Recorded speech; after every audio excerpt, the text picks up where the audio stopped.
我哋會叫客戶開車去到就買賣嗰個車位，指示停你嘅車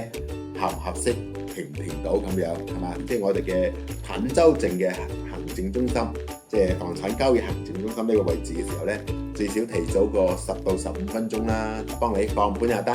幫你買賣又得嚇，即係買車位二手樓一手樓都得嘅嚇。Hello， 各位觀眾，大家好嚇，我係大菠蘿。咁今日咧就帶我哋嘅客戶業主過嚟過戶交易啦。平時我哋買賣成交之後嘅話咧，我哋會幫即係大家辦好呢個流程，即係叫做咧交得定金係嘛？後期咧準備晒啲資料係嘛？出嚟之後咧就預約啲時間去過戶啦。咁喺中山坦洲過戶嘅話咧，就係嚟到我哋中山坦洲呢個我哋叫做自然資源局嚇呢度，因為呢第4分局呢度，咁呢個行政中心呢個位置嘅話呢，同大家講翻，就一定要提前預約嗰啲過戶嘅，因為你至少係要提早一日攞到嗰啲預約呢號啊。咁我哋平時呢會喺群通知呢有嗰個叫即係發定位俾你過呢度啦，仲有話提早少少半個鐘左右時間過嚟嘅。因為點解要提早少少呢？因為有時候我哋話過到嚟呢，就早少少會好啲嘅。咁我哋過戶期間有時候都會遇到我哋因為網絡化嘅情況之下呢，網絡啲嘢呢有時候會卡頓噶嘛，係嘛？咁你卡住時候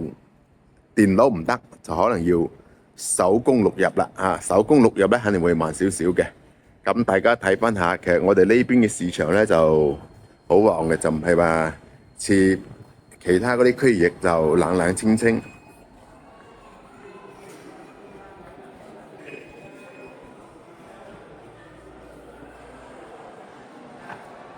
我哋買賣車位啊、房屋啊、商鋪啊，都喺呢度過戶嘅。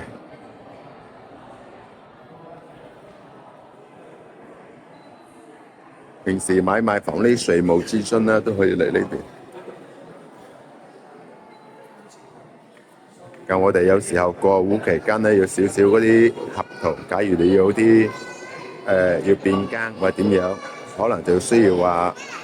同事喺我哋話簽約中心一個喺呢個行政中心，兩個地方分工合作去配合啦嚇，配合好大家喺呢個過戶交易。交稅費，交稅費呢啲咧，有啲你係叫手機上交啦，就話我哋啲電腦上面交咧，呢啲就睇住流程嚇。最主要咧，俾大家了解翻我哋坦洲嘅市場咧，房地產市場咧，絕對係叫做咧止跌企穩嘅市場嚇，所以交易人員比較多。今輯咧就同大家即係分析下，即係假如你翻嚟我哋話嘅中山呢度買嗰個車位啊。咁我哋咧平時大家都知道買車位咧就叫做咧就壁值比較細少少嚇。今日咧就攞我哋中山坦洲裕豐名門嘅車位為例嚇，講解俾大家聽。即係平時你買邊度車位都大概流程都差唔多噶啦。第一步咧就我哋話嘅，我哋會叫客戶開車去到就買賣嗰個車位，指示停你嘅車合唔合適，停唔停到咁樣係嘛？第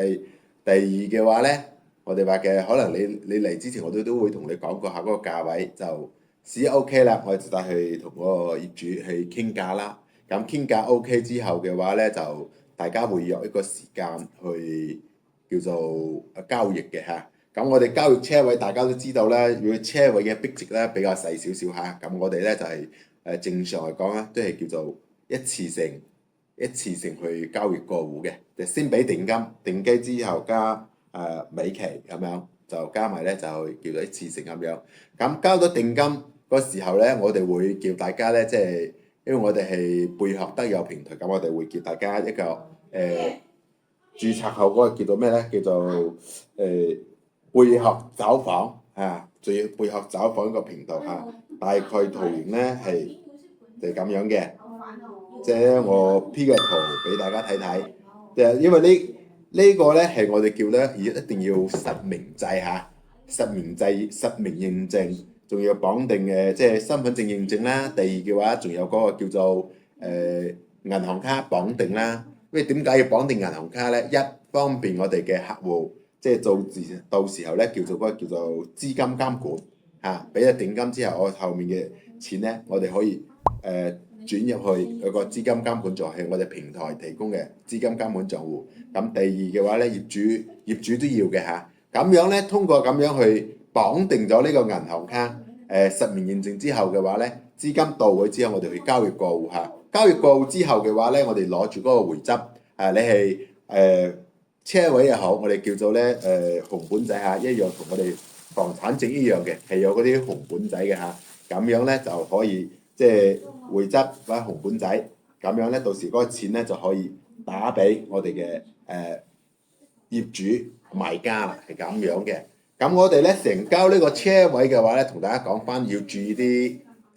有啲事項嚇，即係雖然細細地，但係希望大家都了解多啲、明白多啲。少唔到嘅一個我哋話嘅通行證啊、身份證啊呢啲啊，第二個銀行卡啦，第三嘅話咧，中途咧我哋要你交易過戶呢度啊，俾咗定金，我哋就喺預約嘅時候咧一定會提前。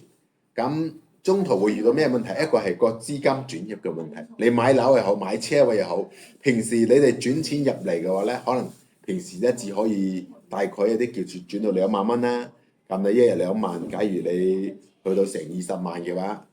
可能你又要分個4-5日即係4-5日轉下，有時係叫兩夫妻兩個卡號咁樣轉入嚟都好，都要我已經4-5日時間嚟轉嘅，即係準備好呢個錢。準備好之後嘅話咧，仲要提早1日或2日，我哋會喺線上幫你哋攞號即係做好資金監管仲要攞號，攞號之後咧過嚟交易過戶。交易過戶呢度咧，建議大家咧提早到達目的地前，即係我哋嘅坦洲鎮嘅行政中心，即係房產交易行政中心呢個位置嘅時候咧，最少提早個10到15分鐘啦，咁樣早少少過嚟嚇。因為我哋攞到號，即係防止佢，如果你過咗號咧，有時候要等啊嘛，就比較麻煩嘅。因為畢竟同大家講翻，我哋話嘅嗰啲單位工作人員咧，有時候態度好少少時候咧，就係你都知道啦，大家禮貌啲都好容易去辦理嘅。但係遇到有時候我哋話遇到一個叫做網絡有少少貪玩嘅時候，咁有啲嗰啲資料嘅輸入完全靠人工咁去輸入嘅時候咧，嗰個時候可能就工作人員嘅心態咧，肯定又差啲嘅啦。即係服務態度肯定要爭少少嚇。你可以投訴佢，但係佢唔會同你嘈嘅。咁你如果佢慢慢拖到時間咧，就拖到自己時間。所以有時候要防止呢啲少少嘅事故發生假如佢係卡住時候 OK，咁我哋咧就通過一個都仲有方法解決，我哋叫做線上嘅。但係線上呢啲嗰度交稅嗰度咧，就我哋話其實對於大陸身份證呢啲講咧，佢係 OK 嘅。但係對於我哋港人朋友嚟講咧，就叫做咧操作唔到。咁你操作唔到嘅時候咧，只能夠又係手動操作啦。手動操作咧就等佢出咗嗰個稅單，數碼咁樣去支付嘅嚇。咁支付嘅時候，大家都知道咧，做咗資金監管嘅事咧，仲好少少，就可以即時話提現到憑住匯執咧，可以提現到我哋嘅業主嗰度。但係如果你未做資金監管，而係話大家通過銀行轉帳嘅情況之下咧，大家知道個額度，平時嘅銀行手機操作銀行卡額度，即係只有可能係2萬啦、5萬啦，反正有啲10萬到啦你就可能轉唔過嚟，都要去到銀行攞號嘅。咁你去到銀行攞號，大家都知道，去到銀行攞號嘅情況之下，咁你又係我哋話嘅人工攞個號排隊，人工操作嘅時候咧，等嘅時間又長啲嘅喎。咁咧仲要注意我哋嘅叫做一個中午下午個落班時間係嘛？一到時到點嘅時候，工作人員話嘅落班啦唔幫你辦理，咁你又要等多一日就驚呢種事情，或者等多一個下午。所以大家我哋辦啲事情咧，我哋叫做提早少少辦好，你就順攤啲咁樣咧操作佢容易少少。咁至於呢個流程，仲有我哋一個背後有一個交易呢個團隊，可以幫到大家嘅，即係二手車位好，二手買賣樓都好，我哋有一個交易團隊幫到你手所以希望大家咧，如果話覺得大菠蘿推介呢啲流程